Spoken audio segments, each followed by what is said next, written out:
Hello, everyone. You're welcome to our channel today. This is Charles Brown here, and we have so much to talk about. And I'm going to be sharing with you some vital information that will help in your relationship and marriage. Now, without further ado, let's get to the presentation. Today, we're talking about the 5 top communication tips for healthy relationship. 5 top communication tips for healthy relationship. And that's what we're talking about today. Healthy marriage. Healthy marriage. Now, strengthening your relationship through effective communication is what we want to talk about today. Strengthening your relationship through effective communication. All right. Now, the first thing is, before we get started, I would like you to have your writing materials down because you're going to take some notes based on this presentation that we're having today. So I want you to take some notes, and also you have to share this video. You might come back as well to watch this video again and again, which is very important. All right. Now, the first thing is healthy relationship or healthy marriages is built on love, trust, and open communication. Without effective communication, even the strongest bonds that we have can weaken. And in this presentation, we will explore life communication tips to help couples, married people, connect on a deeper level. So be ready to strengthen your relationship, and in the process, you'll be honoring God in your marriage. So that's what we'll look at today. So there's a Bible verse I want you to pay attention to. It says, Ecclesiastes chapter 4, verse 9. It says, two are better than one because they have a good reward for their labor. Two are better than one because they have good reward for their labor. One of the things I want you to pay attention to is what it says, two are better than one. You and your husband, you and your wife, you are together better to make things happen for your labor, your toil, the things you do together. If you do them together, it says you will have good success. You will record good success, which is a very good thing because most people don't understand how powerful that is. So you have to introduce it into your marriage. Now, the thing I want to talk about today, which is the first tip, is practice active listening.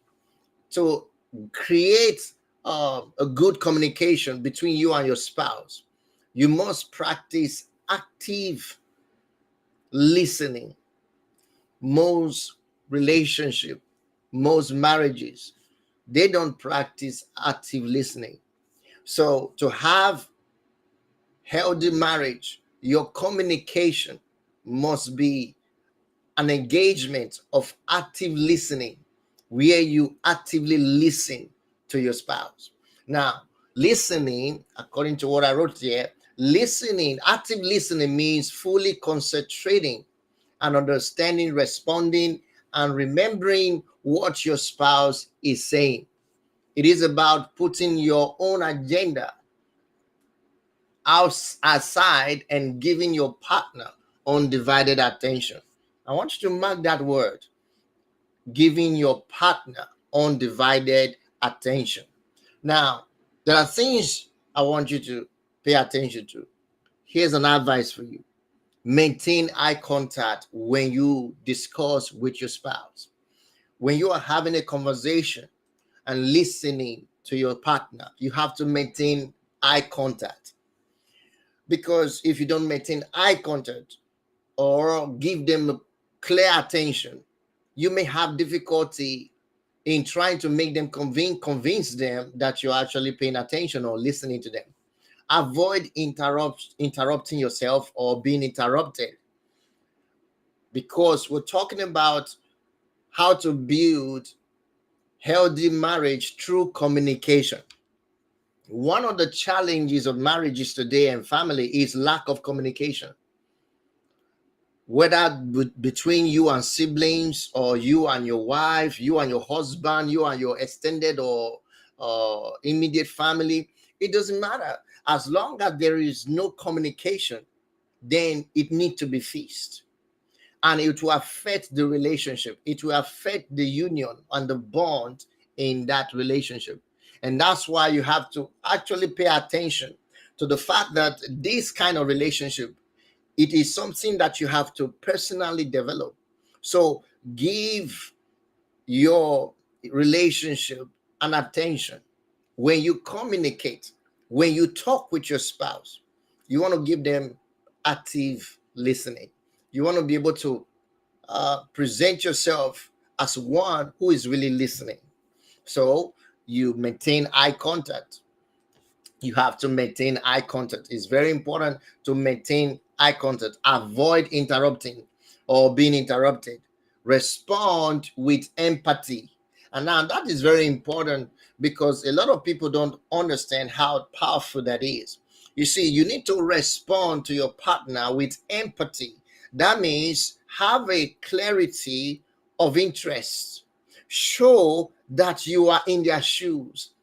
If they're talking to you, you want to feel their impact. You want to feel what they're saying. You want them to know that you understand what they are going through. Empathy is so important. That means respond to them as though you have their feelings. You know what they feel.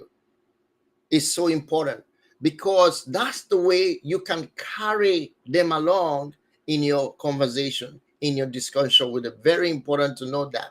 Then reflect back what you heard, to clearly understand that. You have to reflect back what you heard when you were talking.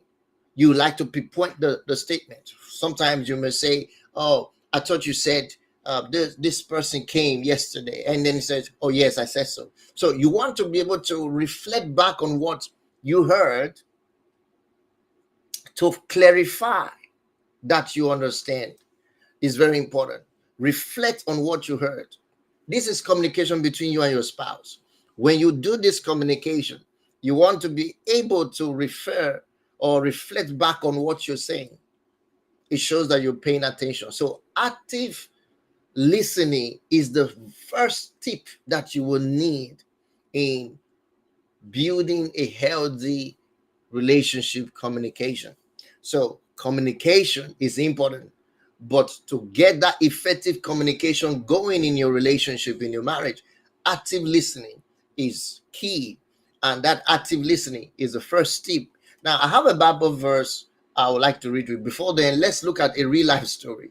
Now, here's a real life story I want to read to you. A couple married for 20 years credited their strong relationship to listening first and speaking second. So what they did was, according to the research I did, they've been married for 20 years. So in their story, they have credited the success of their relationship based on listening first. You see, they credited their relationship based on listening first before speaking.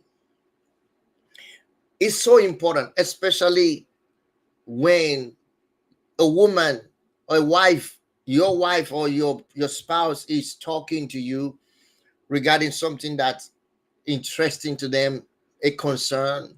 And also when your husband is talking to you and is speaking about something that is interesting or a concern, you have to be able to listen. Learn to listen first and then speak next. And according to the research, this practice help them avoid misunderstandings and resolve conflict peacefully. It helped them to to resolve under a misunderstanding.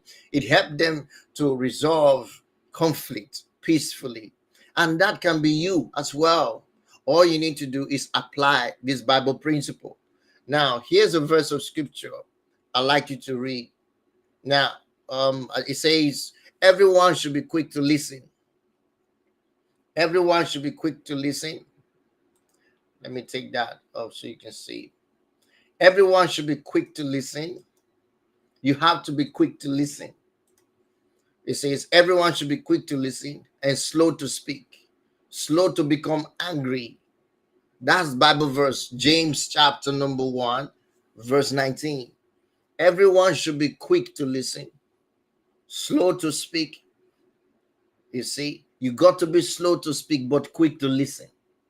Many people are quick to speak, quick to be angry, and slow to listen. They have it backward.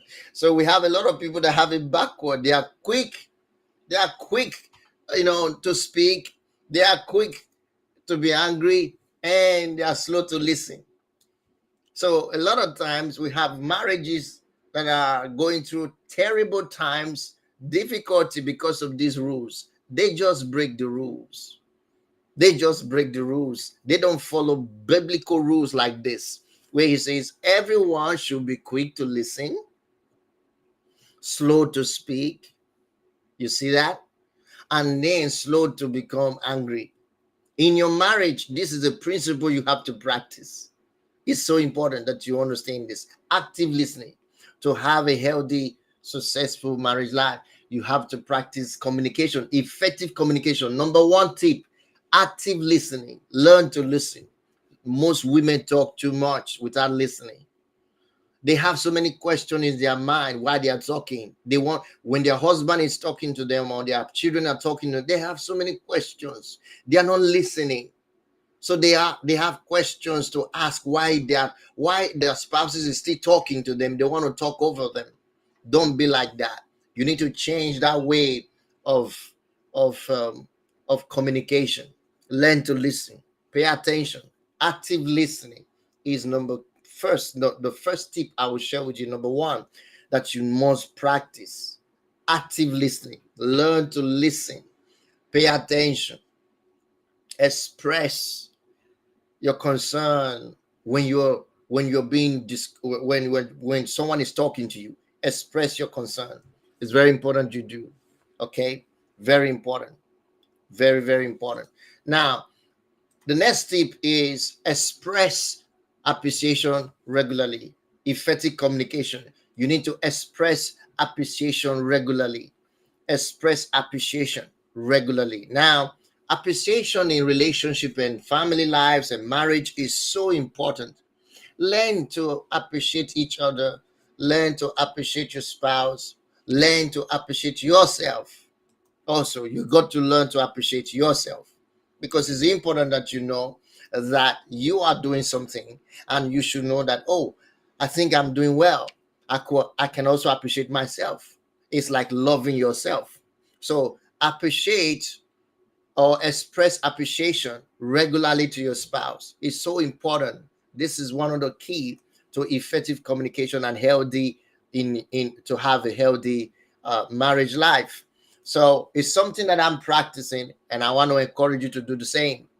Now, I have something written here. Consistently expressing gratitude and appreciation can go a long way in making your partner feel valued and respected. Acknowledging your spouse's efforts and qualities reinforces emotional security and love. I want you to take a look at that. That's a very strong word. Consistently expressing gratitude and appreciation can go a long way in making your partner feel valued and respected. Acknowledging your spouse's effort and qualities. You see, effort and qualities. You need to know what to appreciate. You are appreciating and acknowledging their effort and qualities. These things reinforces emotional security and love. Is very important. Now, there's a point here, an advice I want you to take home with you. The first thing is complimenting. Learning to compliment your spouse as often as you can. Now, I put the word daily there because it's something I'm working towards. I'm not perfect. So I'm not saying this is what I do every day, but as much as I can remember, I know that it got to be done. So learn to compliment your spouse. Tell them how well they do. Tell them how good they look. Tell them when they dress nice. Tell them they dress nice. You see, don't pretend to compliment what is not complimentable, because that could be, you can see that that is transparent enough for someone to say, well, you are just bluffing, or you're just flattering them, or you're just lying to them. But you want to be sincere in your communication. So appreciating them regularly, when you say and acknowledge their efforts and qualities, you want to compliment those efforts. You want to compliment those qualities in your spouses. Very important. And this can be practiced every day. It's something that you can put into your effort. Now, these are things I personally am learning and practicing. And I believe if you do the same, it will take us a long way in our relationship and marriage. Now, the next thing you want to do is to show gratitude for small acts of kindness. Learn to show gratitude when you are served food, when food is cooked to you, when water is given to you, when something is done by your spouse to you. You have to learn to say thank you. The word thank you is so important in relationship and marriage. Learn to say thank you, appreciate, be grateful for the little things done for you by your spouse anytime, any day. You don't have to, you know, premeditate that. You just have to say thank you. So be specific about what. What are you thanking them for? Be specific in your praises, in your compliment. Learn to be specific in your praises, in your compliment. When you talk to your spouse, you want to learn to be specific. When you appreciate them on their skills, tell them you are so smart. If they are smart, tell them they are smart. If they are kind, tell them you are so kind. If they are encouraging, tell them you are so encouraging. Tell them, be specific and be grateful. You are saying these things because you are grateful. This is how you do it. You want to be specific about these things and addressing them. They want to know that you really care. Very important. So your praise is very important. Now, the next thing is the real life story I want to share with you. I want you to read this. It says, I wrote this down based on my research. See, one husband shared that once he began verbally appreciating his wife for her contributions, the positive energy in their relationship significantly improved. So what happened is things started changing. Positive energy started coming in. In other words, before then, he was not appreciating the wife's effort and contribution to the marriage, to the family life. So the energy was died down. She was not feeling the energy. She was not feeling as though she was appreciated. It's as though she was working for nothing. And it's as though her effort was not being recognized. So it felt draining. It felt difficult for her to emotionally manage. But when he began, and that began to affect their relationship and their intimacy, it began to affect their intimacy.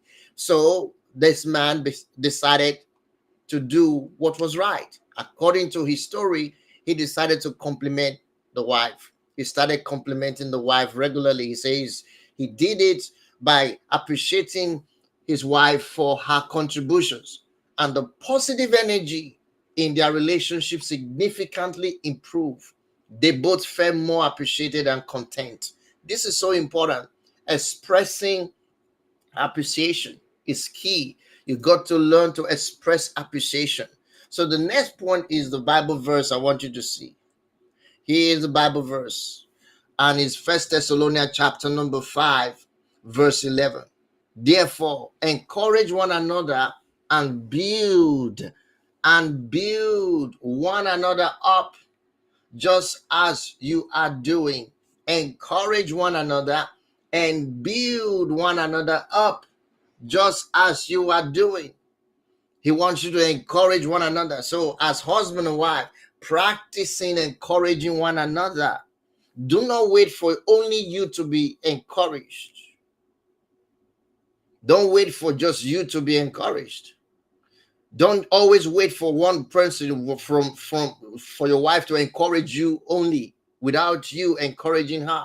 Do not wait for your husband to only encourage you without you encouraging her. Learn to appreciate each other.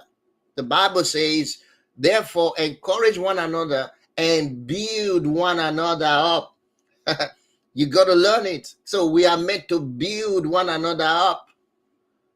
You got to learn to build your husband up. Husband, learn to build your wife up. Both of you build together. It is not chasing one thing or the other. You see, in marriage, it is about building together. Now, maybe I should explain this a little bit, because a lot of people don't understand the secret to success in marriage. And that's why I learned a lot of these things to share them with you. You see, he said, they shall become one flesh. This was God's plan. He said, two will become one flesh.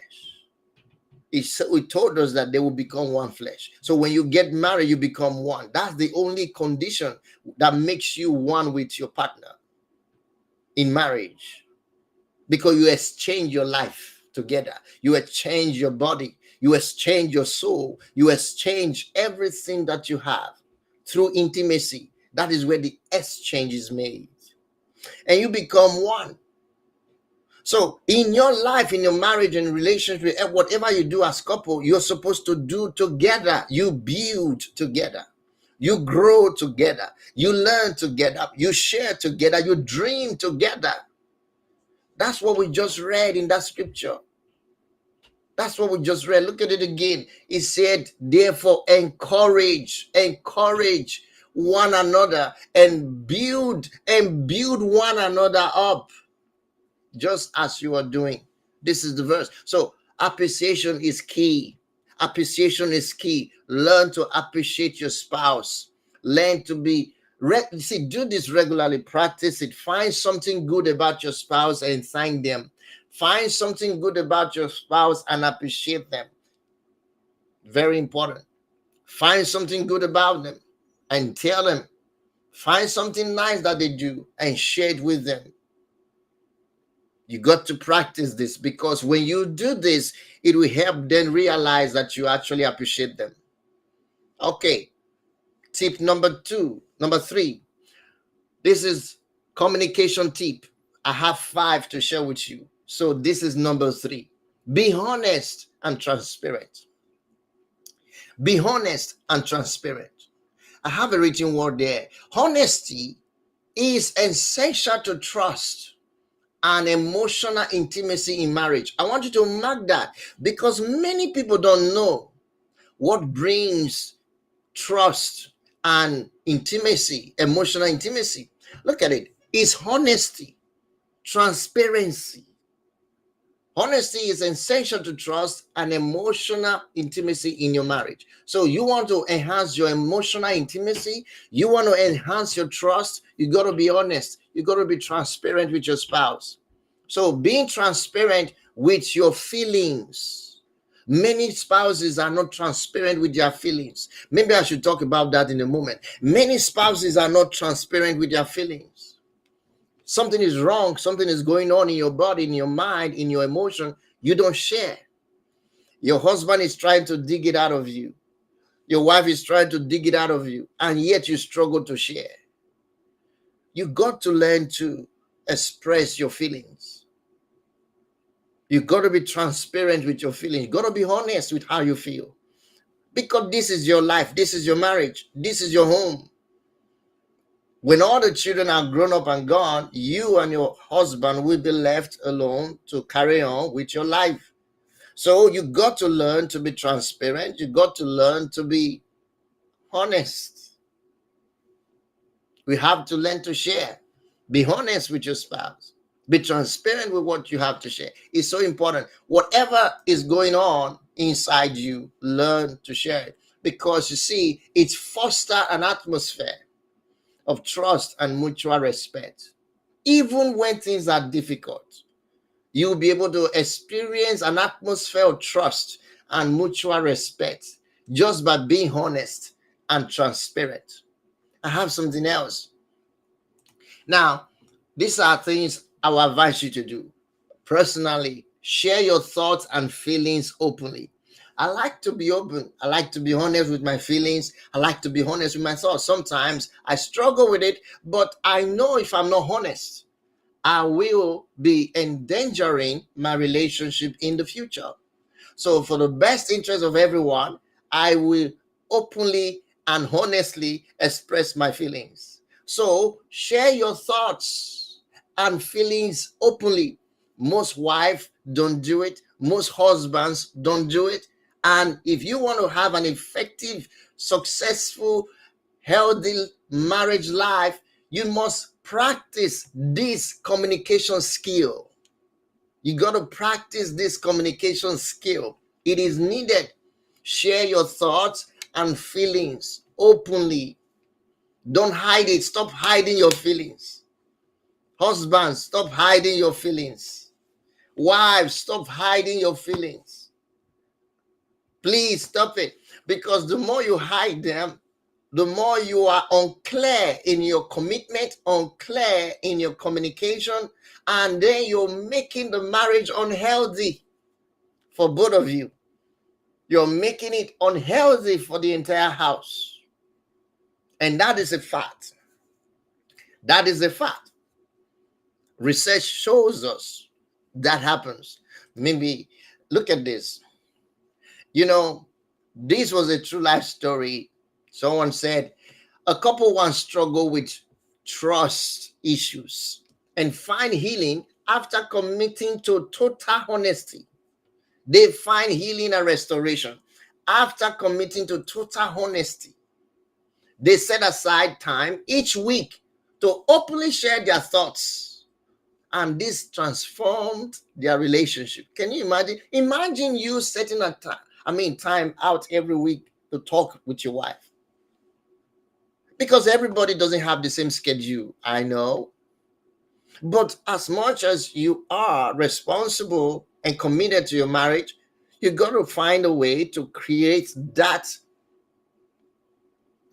atmosphere where both of you will sit down once a week if that's needed. Sometimes it had to be every day, at least few hours a day, an hour or two a day, or whatever time is conducive and comfortable with you.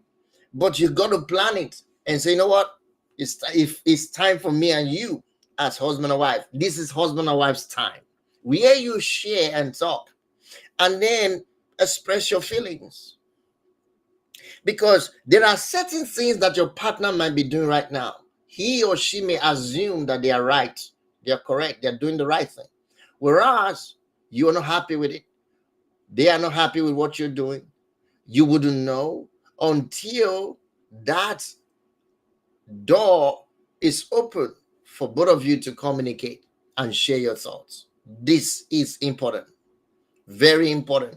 Now, there's a Bible verse I want you to see that I wrote down. It says in Ephesians chapter 4, verse 25. Therefore, each of you must put off falsehood. Each of you must put off falsehood and speak truthfully to your neighbor. For we are all members of one body. Each of you is talking about you now, husband and wife. Put off falsehood. Stop putting on the mask. Take off the mask, it says. Speak truthfully to your neighbor. In this case, your neighbor is your wife. Your neighbor is your husband. It says speak truthfully to them. Take off the mask. What are you hiding? It's time to let it open. If you want to have a healthy marriage life, this is how you should do it. This is God's way of making it happen for every human race. Because you see, God is the one that instituted marriage. Marriage is not man-made, it's God's made. So for that reason, He gave us rules. He gave us principles to coordinate our marriage so that we can experience healthy marriage life, because most are not healthy. So communication, stop hiding. There are things that may have happened to you in the past. There are things that may have happened to your husband in the past, your wife in the past, based on how they were growing up, and things that doesn't seems to be proudful of to talk about in the public. But now that you're married, I think your wife should know. I think your husband should know. But Be wise, because you need to know that your partner is matured enough. You need to know that your partner is matured enough to handle such conversation, so that it will not cause an uproar. Because many people are not matured enough to hear certain things. So, in practicing openness and honesty, you need wisdom. You need wisdom. Even though it enhances an atmosphere of trust and mutual respect, but you still have to practice wisdom. Use wisdom to define what to say and when to say them, and the right mindset that is due to receive that kind of information. Very important. So that's tip number 3. Be honest. Be transparent. Be honest and be transparent. Practice honesty. Practice transparency. It will change everything about your marriage. It will improve your marriage life if you would do this. It will improve your marriage life if you would do this. It will change everything about your marriage. So I will encourage you to practice it. Practice it. Practice it. Practice it. Everybody doesn't have the answers, but whatever you have, learn to put it to work. In other words, share it. It's very important to share. So let's move to point number 4, the fourth tip. All right, the fourth tips for effective communication that will produce healthy marriage. Now, tip number 4 is resolving conflict. Resolve conflict with love and patience. For an effective communication that will yield healthy marriage life, you have to begin to practice now as you're young. Even though you just got married yesterday, even though you just got married a few years ago, even though you just married over 50 years, even though you just married over 20 years, even though you just married over 15 years, it doesn't matter how long you've been married. These are principles that will sustain your relationship for a long time. So what do? Resolve conflict with love and patience. You got to learn it. Practice resolve conflict with love and patience. Practice resolving conflict with love and patience. This is the key. You're going to practice it. Now, I have a note here I'd like you to read. And it says, every marriage will face conflict, but how you handle it determines whether it weakens or strengthens. How you handle it determines whether it weakens or strengthens the relationship. So what you do, focus on resolving disagreements with love, patience, rather than anger and defensiveness. Now, this is so important. Many people try to resolve conflict in their marriage by being defensive. Some of them, they don't really portray anger, but they portray defense. You try to be defensive. You want to say why you did what you did, even when it's obvious that what you did has offended somebody or trigger the interest of the other person, make the other partner uncomfortable. But you don't want to succumb to that. You rather want to defend your rights, defend your stance. You want to defend why you did what you did. Such practices and behavior is wrong. It will actually make your marriage weakening. The bond in your marriage will begin to weaken, and you don't want that, because you want to be able to express confidence in resolving issues. Marriage will always have issues. I want you to understand, many people don't know this.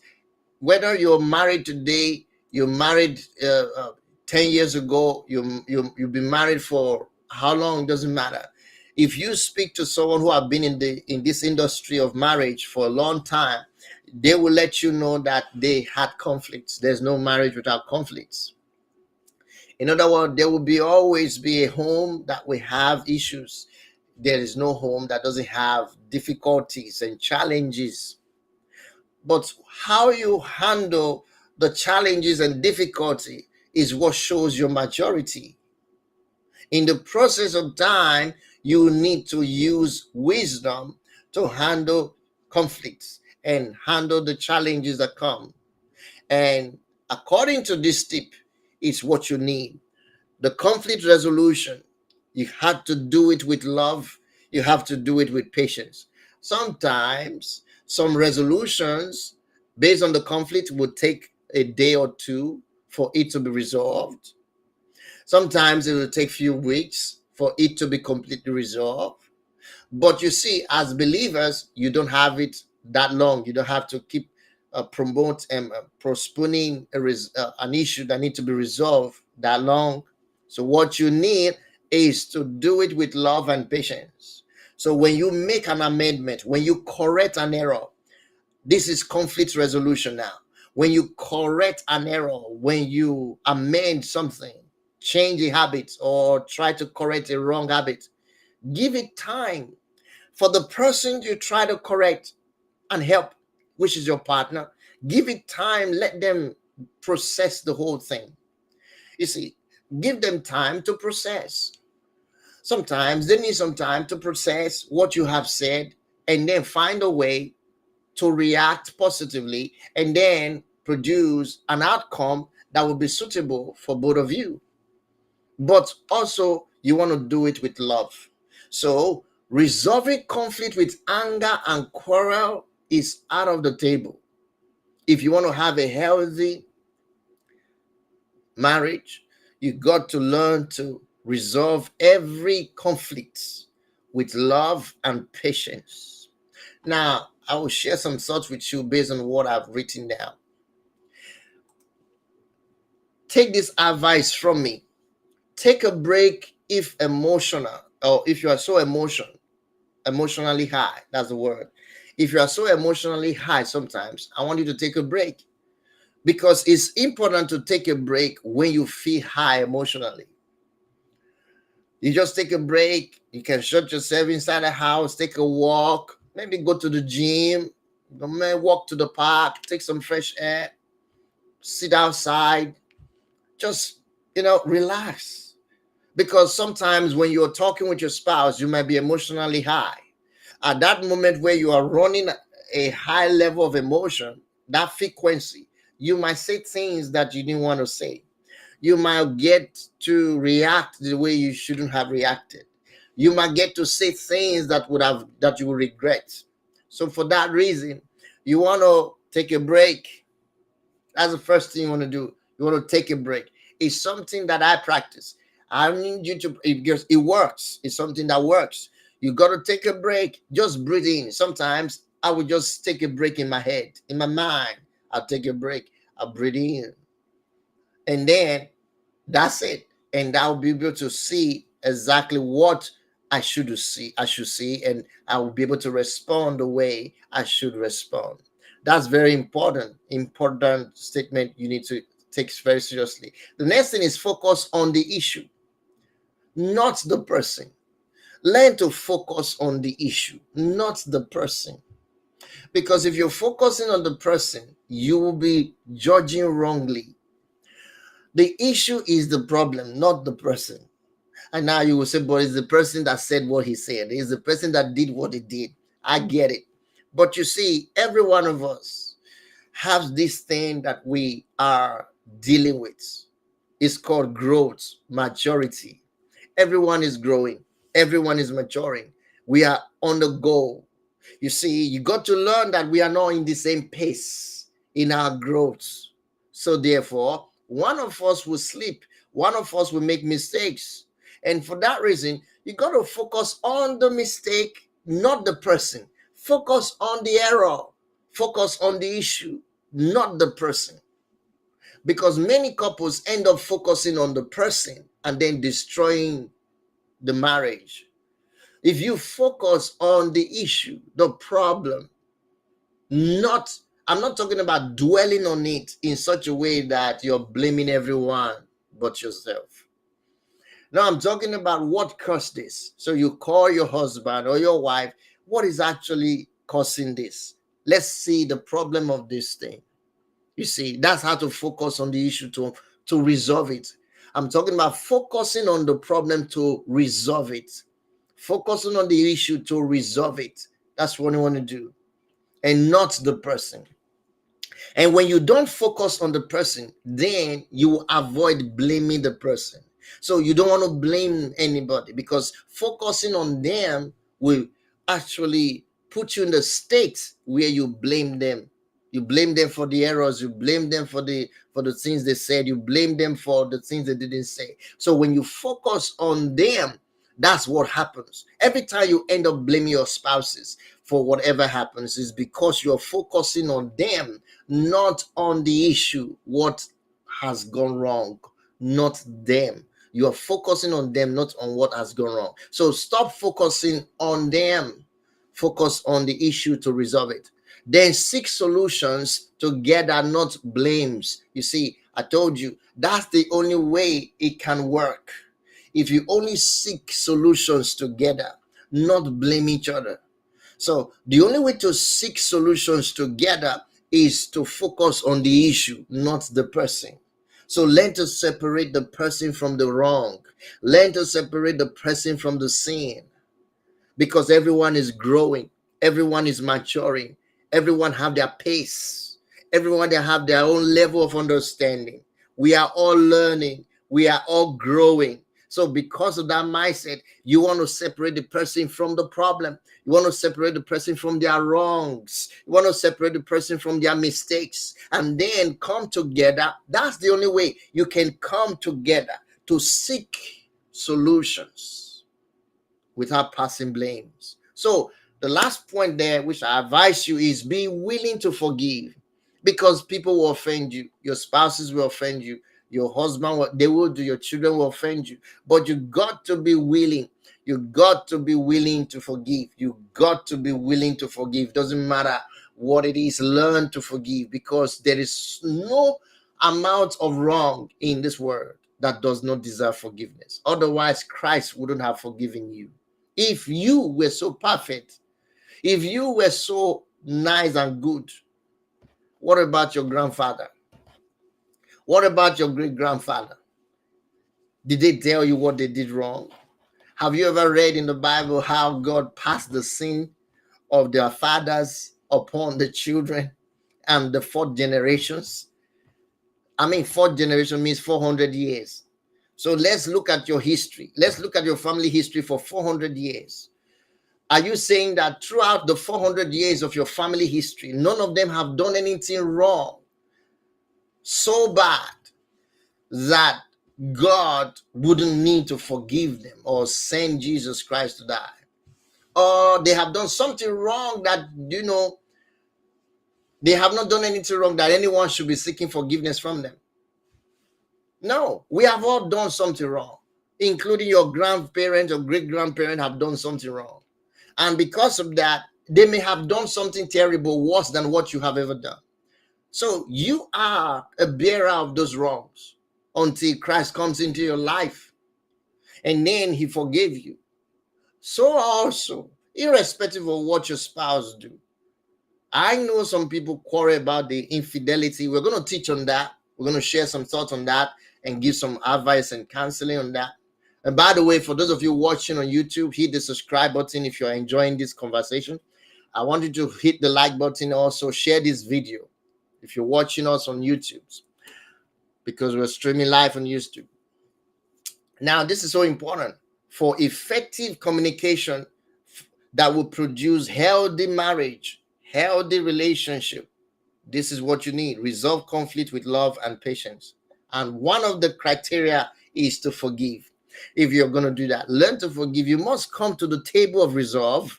You see, that table where you're going to plan to resolve the matter, you have to come there with the mindset to forgive. Forgive wrongs, let the matter go, and then move on. And that's very important. So another point I want to make is a true life story based on what I recorded. A wife shared how taking a pause during heated argument gave her and her husband time to cool down. So they always have the problem with this couple was they had always had heated arguments. Every time they argue, it was like a shake up. You know what I mean? The whole house is coming down on the roof. So everyone is like, what's going on? The neighbors will complain and all of that.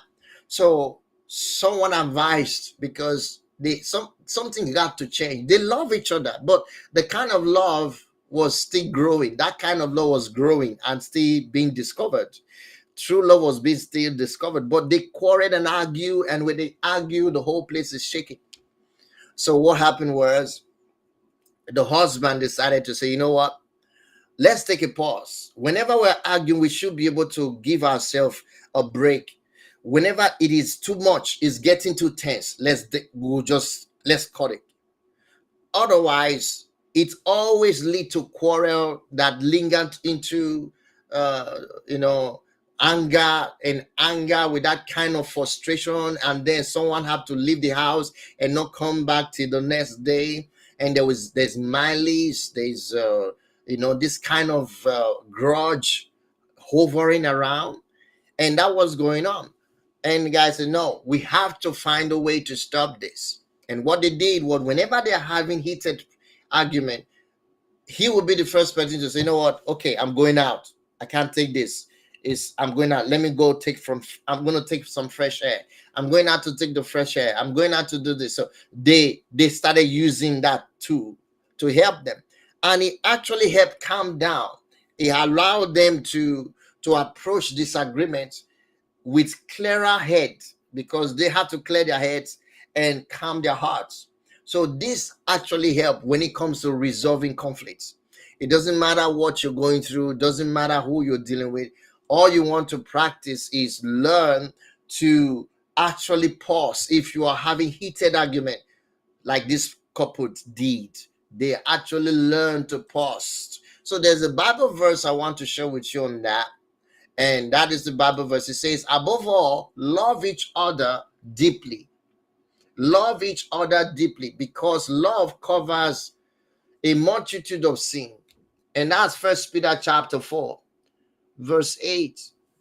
Above all, you see, it doesn't matter what you're going through. Above all, it doesn't matter what conflict you're having. Above that, love each other deeply. See, but he did something wrong. I don't like what he did.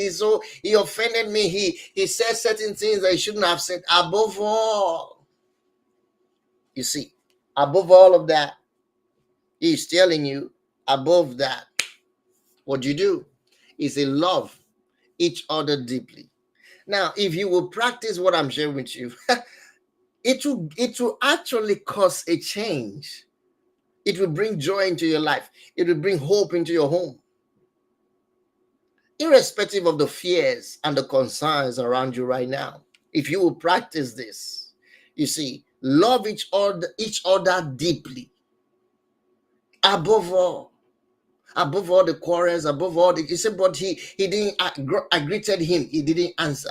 Oh, she didn't do what I asked her to do. She disobeyed me. She's not submissive. It doesn't matter. Above all, love each other deeply, because love covers. Is if you say you love somebody, you should be able to forgive them.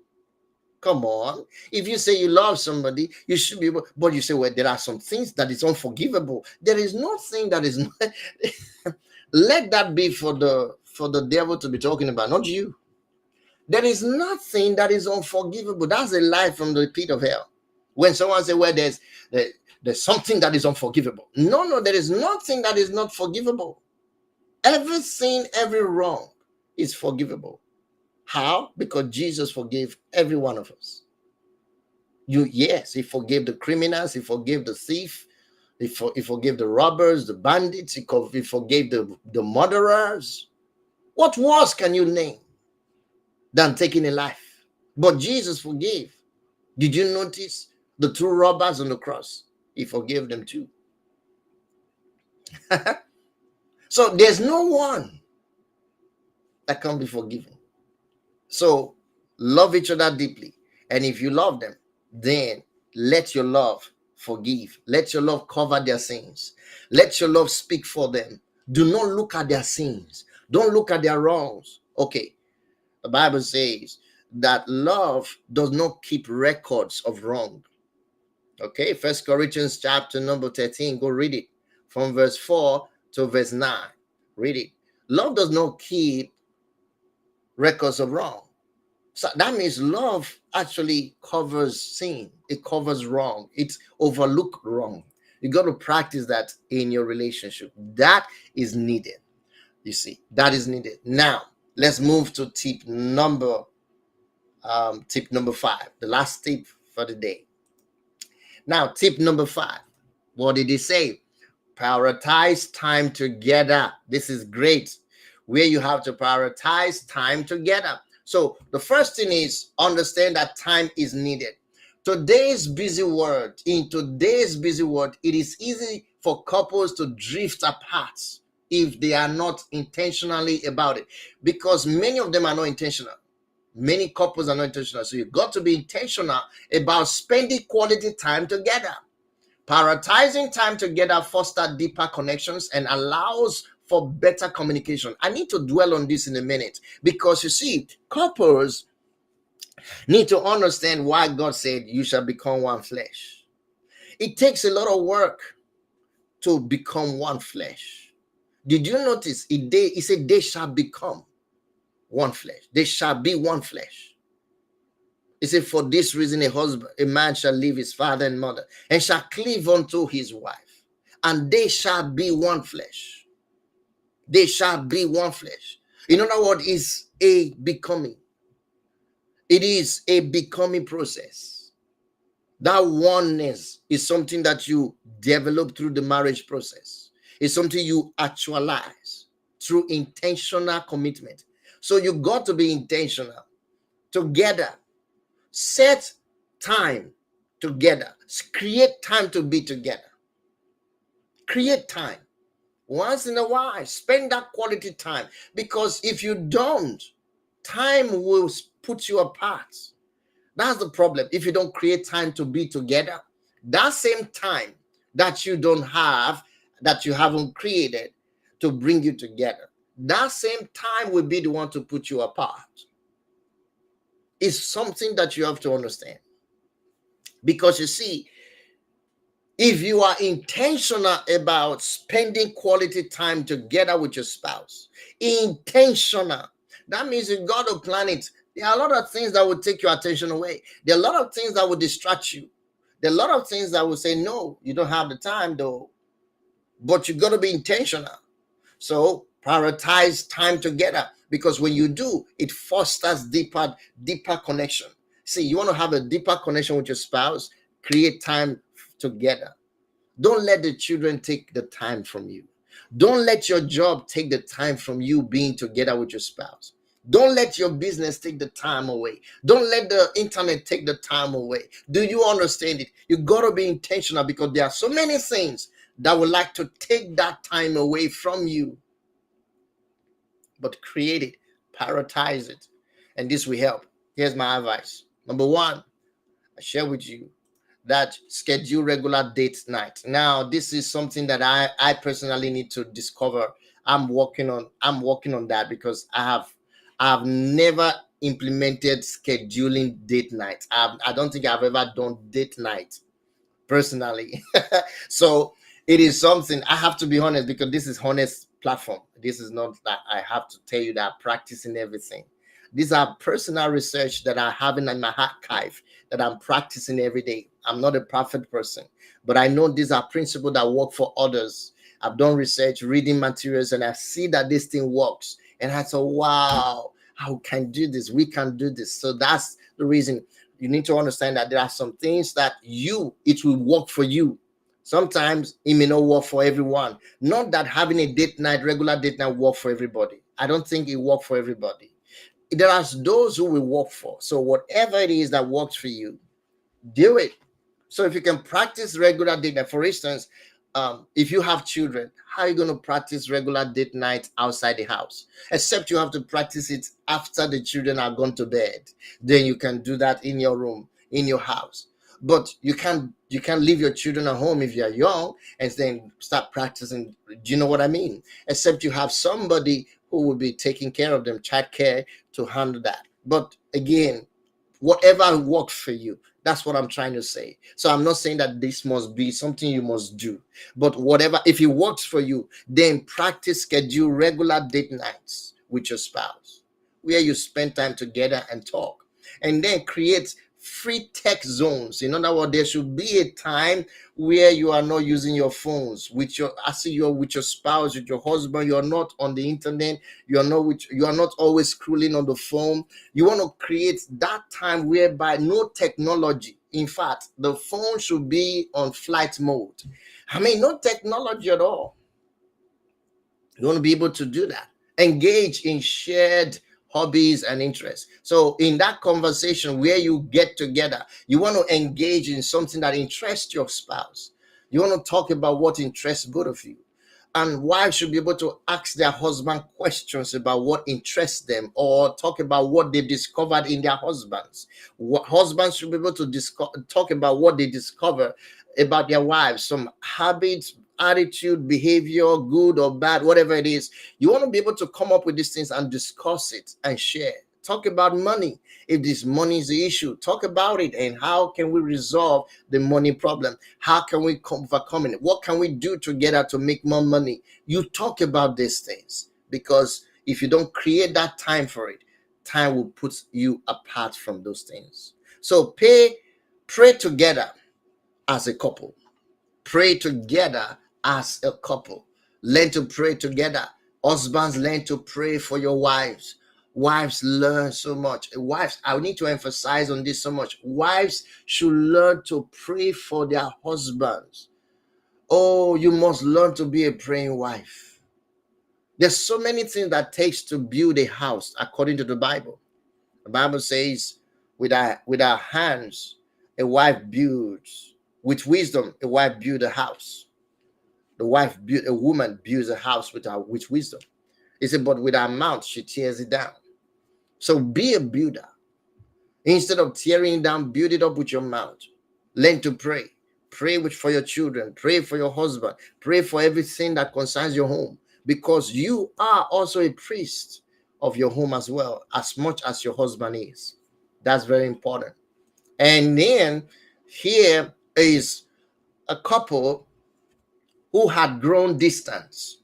So they grown distance from each other. They have been together, the couples, but they find themselves going distance due to busy schedules, and reconnected by setting aside time for weekly dates and nightly prayers. So they did this. This was what worked for them. And this was my discovery. I said, wow, I have to write this down, because you see, it worked for them. What they did was to set aside time for weekly dates.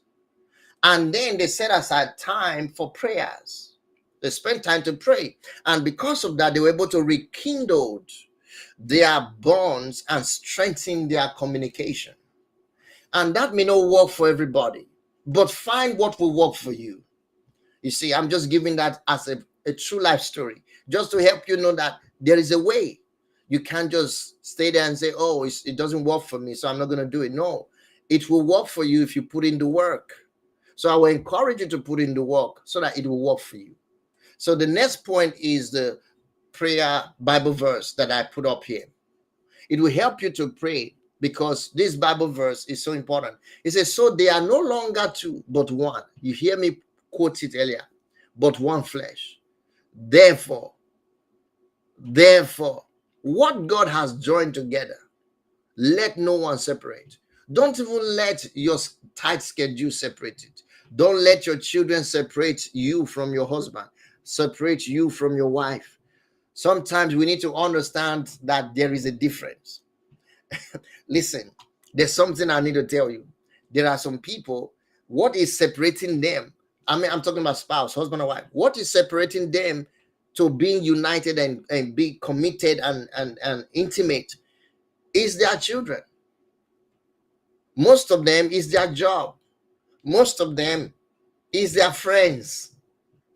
Do not let anyone put asunder between you and your spouse. And that is on you. That is your responsibility. Do not let it. Very important. Do not let it. So practice these things that we're sharing. These are the 5 tips. I want you to know. I have something more to share with you in conclusion. Now, first thing is, there are things you must understand. These are informations that you need to practice every day, because good communication is the foundation of a healthy, striving marriage. Good communication. So by practicing active listening, expressing appreciation, which is very important, and being honest, resolving conflict with love and patience, and prioritizing time together. If you will put these things to work, these 5 things that I've shared with you, I believe you as a couple can begin to build stronger and lasting relationships. Believe me, because these are God principles. These are principles from the Word of God, and they never fail. So let God's Word guide you. Let it guide your communication. Let it guide you to strengthen your bond as husband and wife. If that will be done, I believe you will enjoy the process. Now, it says, let all that be done, that you do in love. So let all that you do be done in love. That's First Corinthians chapter 16, verse 14. Let all that you do be done in love. As husband, let all that you do be done in love. As wife, let all that you do be done in love. No complaining, no murmuring, no nagging, no wishy-wishy. Don't wish for bad things. Now, final thoughts, and there is a call to action for you. Number 1, reflect on how you communicate in your marriage. Reflect on it from today. It's very important. And change the way you talk. Sometimes I heard a couple quarreling over the fence. You could hear the man using some bad words, negative word, cruel words to address the wife. And these are husband or wife. No, reflect on how you communicate in your marriage. Very important. Choose one of the tips to focus on each week, starting from this week. So this week, from now till next Saturday that we're going to come online to share, I want you to focus on at least one of these tips that we shared, and then build on it. Pray together for God's guidance.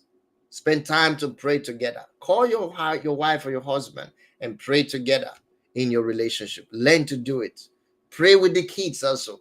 Spend time to pray with the kids. That will help a great deal. It will help a great deal. So pray with the kids. Now, this is a Bible verse. It says, 2 are better than 1 because they have a good reward for their toil, for their labor. If one falls down, the other can help him up. You see, you are there to build each other up. You're there to build each other up. Your success is together. Your victory is together. And your pain is together. It doesn't matter what happened. You are in together. This is what God wants. And this is how God deals with us. So, that's it. Thank you so much, guys. I believe you enjoyed this section. And may God bless you. Hit the subscribe button and hit the like button. Share this video if you're watching us on YouTube. If you have any question, you can leave it on the comment section. Thank you so much. I pray that your marriage will be a success. I pray that God will guide you through. We are all on a journey. We are all on a journey. It doesn't matter how far we go. If we practice these things, we can only share our story as we grow old in this journey. Thank you so much. God bless you. I'll see you next week.